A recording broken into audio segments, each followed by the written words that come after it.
A reading from Psalm 40. I waited patiently for the Lord, and he inclined to me and heard my cry. He brought me up out of the pit of destruction, out of the miry clay, and he set my feet upon a rock, making my footsteps firm. He put a new song in my mouth, a song of praise to our God. Many will see and fear and will trust in the Lord. How blessed is the man who has made the Lord his trust, and has not turned to the proud, nor to those who lapse into falsehood. Many, O Lord my God, are the wonders which you have done, and your thoughts toward us, there is none to compare with you. If I would declare and speak of them, they would be too numerous to count. Sacrifice and meal offering you have not desired. My ears you have opened. Burnt offering and sin offering you have not required. Then I said, Behold, I come. In the scroll of the book it is written of me, I delight to do your will, O my God. Your law is within my heart. I have proclaimed glad tidings of righteousness in the great congregation. Behold, I will not restrain my lips, O Lord, you know. I have not hidden your righteousness within my heart. I have spoken of your faithfulness and your salvation. I have not concealed your loving kindness and your truth from the great congregation. You, O Lord, will not withhold your compassion from me. Your loving kindness and your truth will continually preserve me. I woke up this morning with my mind stayed on freedom. I woke up this morning with my mind stayed on freedom. I woke up this morning with my mind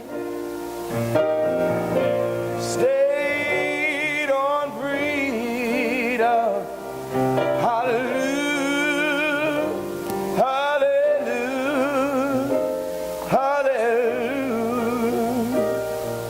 hallelujah. I'm walking and talking with my mind stayed on freedom. I'm walking and talking with my mind stayed on freedom. I'm walking and talking with my mind stayed on freedom. Hallelujah, hallelujah, hallelujah. There ain't nothing wrong with keeping my mind stayed on freedom.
my mind. Stayed on freedom. I woke up this morning with my mind. Stayed on freedom. I woke up this morning with my mind.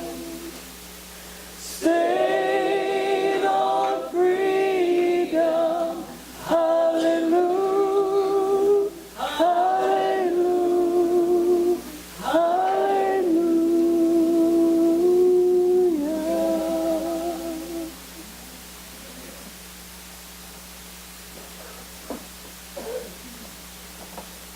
Wonder how many mornings that the late Dr. Martin Luther King Jr. woke up with freedom on his mind. We know his results, and we know how his relentless advocacy for civil rights eventually cost him his life, leaving behind his beloved wife, Coretta, and 4 young children. I bet there were more days than not that Coretta wished her husband and the father of their children had listened to that call for freedom. Or at least that maybe he would have stopped listening and answering the call, especially when he and his family had been personally threatened so many times. During seminary, I focused all my large, intense, and difficult papers on 2 issues. First, the question of what does the Bible say about homosexuality? I knew that topic would be helpful in my ministry future. And I yearned to move beyond the sound bites for the sake of my own faith journey.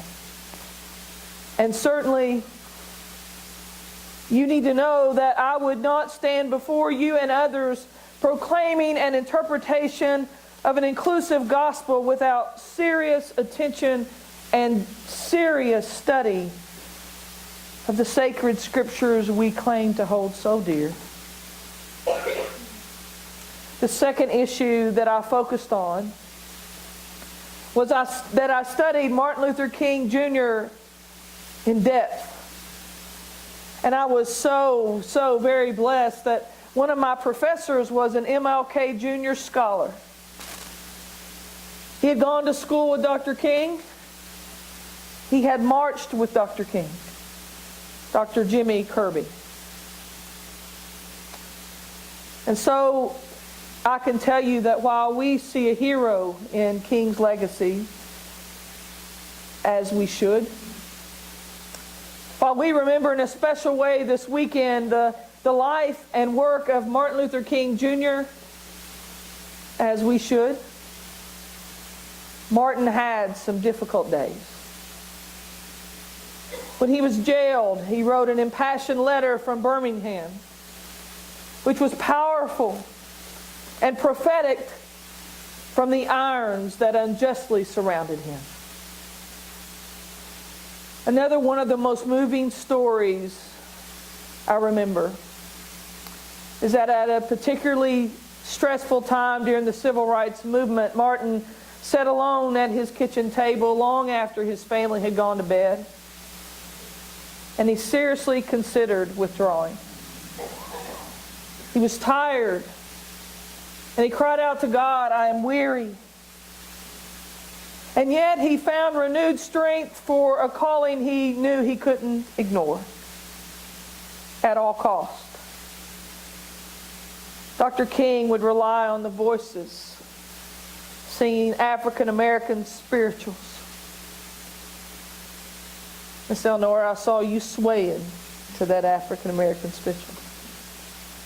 Dr. King would rely on those, and he recognized that those spirituals were born in the slave fields, or they were heard from the belly of ships that carried them from their Africa homelands. to America in humanity. These early spirituals, my friends, contain code words as a way to communicate with one another their intentions to escape or to seek freedom. Or these African American spirituals were music and words to deal with the inhumane treatment at the hands of those in power and with privilege. In the height of the civil rights movement in the 1960s, Reverend Osby of Aurora, Illinois, created a revamp of the old gospel song, I woke up this morning with my mind stayed on Jesus. He wrote that song while spending time in the Hinds County Jail during the Freedom Rides. I know that Dr. King heard this tune that we just heard John Legend sing so beautifully. I know that Dr. King heard this tune many times. And perhaps our hero, Dr. King, turned the volume up a bit during the days that he wanted to quit. Many times Dr. King would be at the front of the lines of freedom, clasping hands and singing. And yet we know there were a number of times that he felt despair and the loss of hope. We might see similarities between Dr. King and the psalmist, their lamentations and their reliance of music, songs from God, to rest their bodies and minds until the next sunrise, which promised to bring them new challenges. Listen again as John reads it. I waited patiently for the Lord, and he inclined to me and heard my cry. He brought me up out of the pit of destruction, out of the miry clay. And he set my feet upon a rock, making my footsteps firm. He put a new song in my mouth, a song of praise to our God. Many will see and fear and will trust in the Lord. How blessed is the man who has made the Lord his trust and has not turned to the proud nor to those who lapse into falsehood. Many, O Lord my God, are the wonders which you have done, and your thoughts toward us. There is none to compare with you. If I would declare and speak them, they would be too numerous to count. Sacrifice and meal offering you have not desired. My ears you have opened. Burnt offering and sin offering you have not required. Then I said, Behold, I come.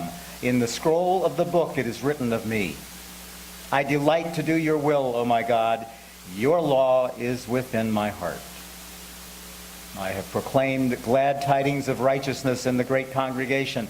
Behold, I will not restrain my lips. O Lord, you know.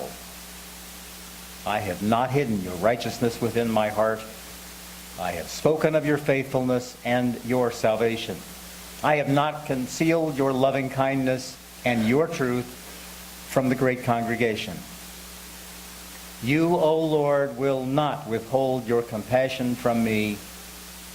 Your loving kindness and your truth will continually preserve me. See, the crying writer of Psalms is obviously distressed. And he too was tempted to give up. But then the psalmist reminds us that with patience, God heard his cry. And not only did God hear, but did you hear that God did something about it? What did God do? God put a new song in the mouth of the psalmist, and not just any song, my friends. Scripture reads a song of praise to our God. The 17th century poet and playwright William Congreve originated the saying, "Music hath the charms to soothe the savage breast," often misquoted as savage beast.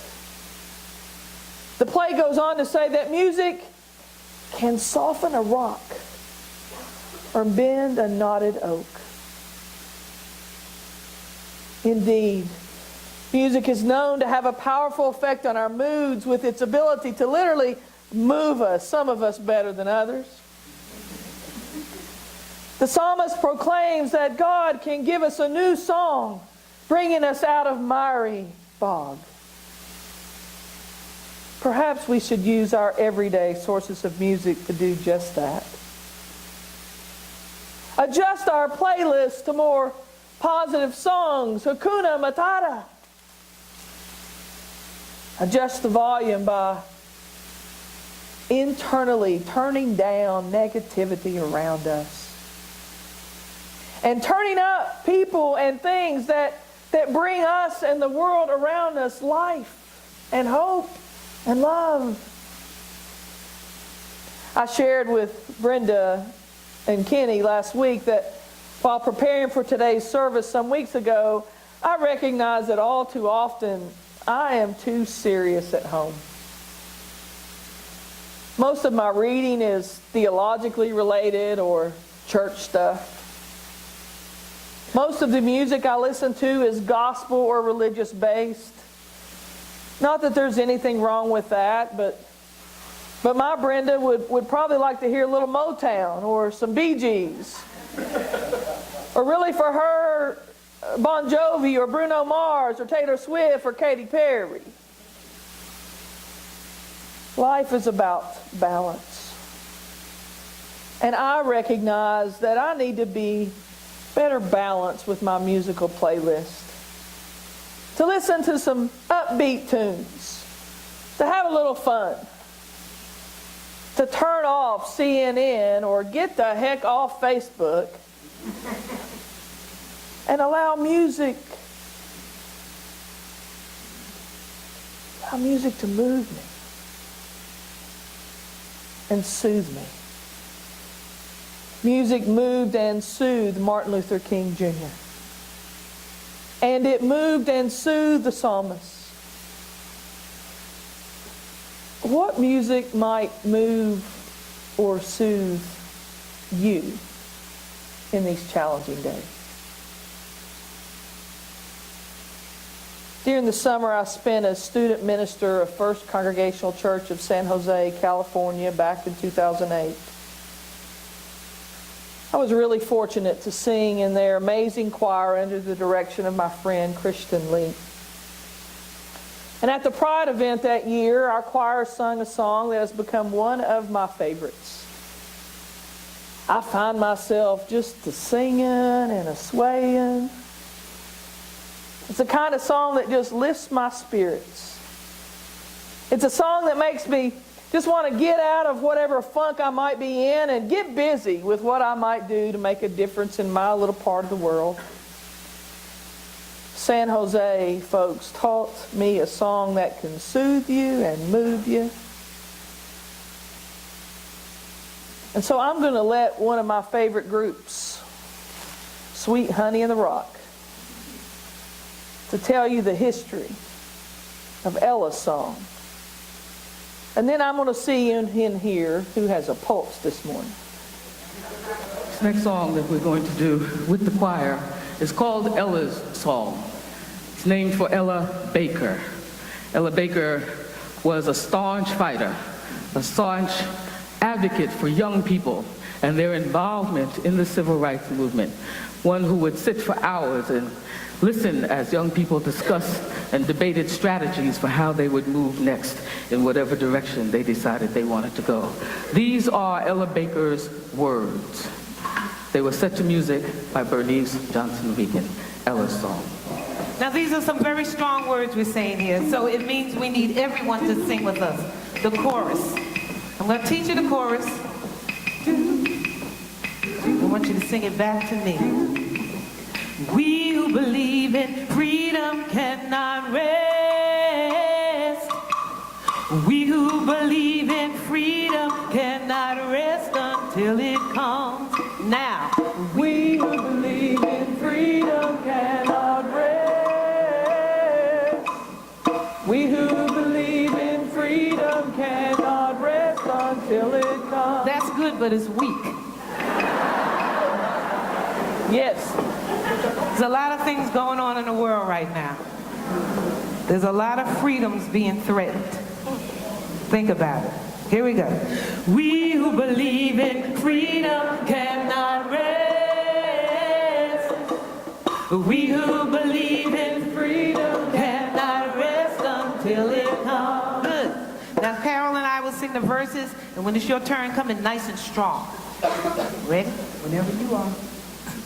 Until the killing of black men, black mothers, sons is as important as the killing of a white man, a white mother's son. We who believe in freedom cannot rest. No, no. We who believe in freedom cannot rest until it comes. You know, that which touches me most is that I had the chance to work with people, passing on to others that which was passed on to me. To me, young people come first. They have the courage of where we fell. And if I could but shed some light as they carry us through the gale, we who believe in freedom cannot rest. Say it like you know it now. We who believe in freedom cannot rest until it comes. Struggling myself don't mean a whole lot. I've come to realize that teaching others to stand and fight it is the only way I survive. I'm a woman who speaks in a voice, and I'll be heard. At times I can be quite difficult. I'm bound to no man's word. Come on now, we who believe in freedom cannot rest. No, no, no. We who believe in freedom cannot rest until it comes. One more time now. We who believe in freedom cannot rest. I believe in freedom cannot rest until it comes. I believe.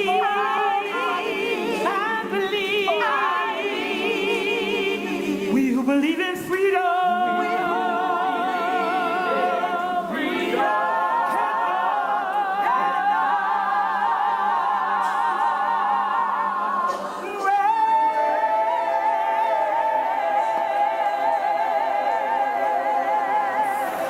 We who believe in freedom cannot rest.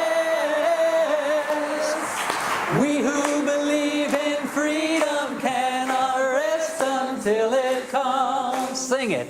We who believe in freedom cannot rest.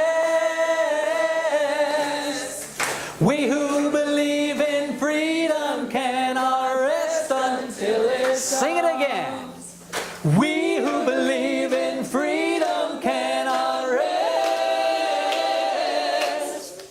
We who believe in freedom cannot rest until it comes. We who believe in freedom cannot rest. We who believe in freedom cannot rest until it comes. Tomorrow, we remember and we honor the legacy of one of our heroes. The man who said things like this: the ultimate measure of a man is not where he stands in moments of comfort or convenience, but where he stands at times of challenge and controversy. A man who declared his intentions by saying, "I've decided to stick with love. Hate is too great a burden to bear." I'll never be the man that Martin Luther King Jr. was. My words will very likely never be remembered by the masses. But for me, one of the unfortunate things about being a professional singer in the 80s and 90s and 2000s is watching yourself grow up on YouTube.